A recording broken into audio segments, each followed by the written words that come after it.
પ્રસાદ નથી બનાવ્યો? હોય કઈ? ગોપી,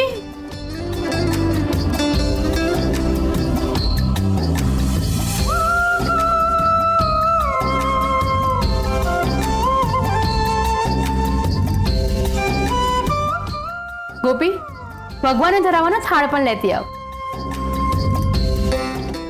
ભગવાનને ધરાવવા માટે થાળ પણ તૈયાર છે? હા મોટી બેન, કેસર મને કહેતી હતી કે એણે અને હર્ષે સાથે મળીને બધી જ તૈયારી કરી દીધી છે. કેસરે તો બધું જમવાનું પણ બનાવી દીધું છે. આજે એને બંદોબસ્તમાં જવાનું હતું ને, એટલે સવારે વહેલા ઉઠીને બધું જ કામ પતાવીને ગઈ છે.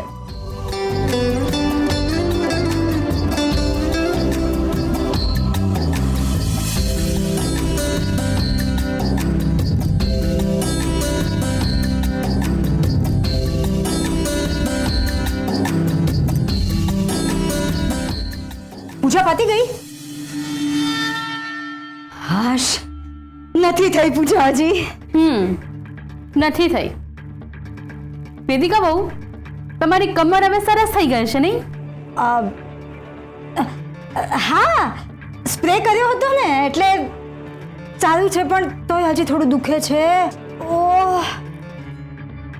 બેબી, કેસર બહુ પૂજા માટે આવવાના છે? હા, એ કહેતી તો હતી કે 15-20 મિનિટની રજા લઈને આવી જશે.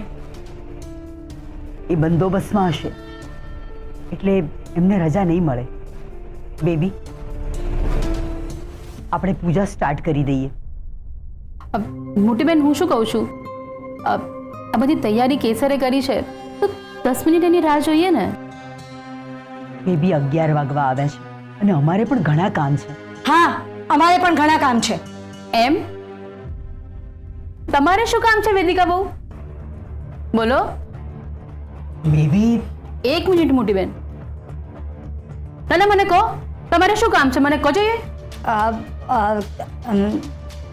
ઘણા બધા કામ છે બેબી માસી, તમને જણાવ્યા કઈ જરૂરી નથી. તમે શું મલકાઓ છો?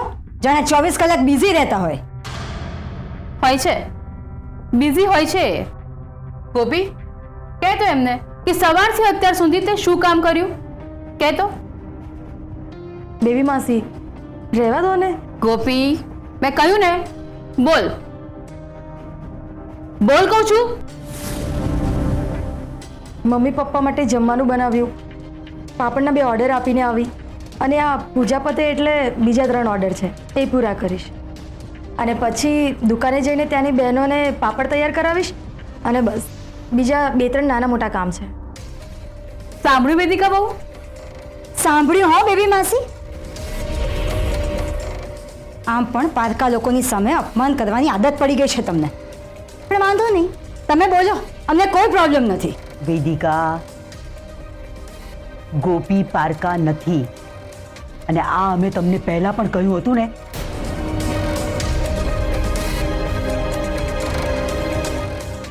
બેબી, હવે 10 મિનિટમાં માત્ર 1 જ મિનિટ બાકી છે.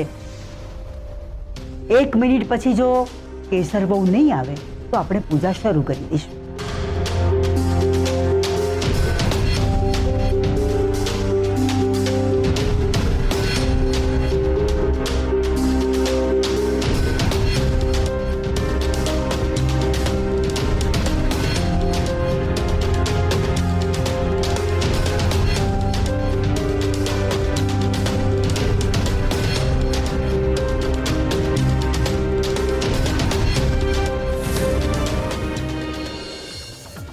અરે કેદાર, હું રિયાને ક્યારનો કોન્ટેક્ટ કરવાનો ટ્રાય કરી રહ્યો છું, એનો ફોન જ નથી લાગી રહ્યો. વોટ?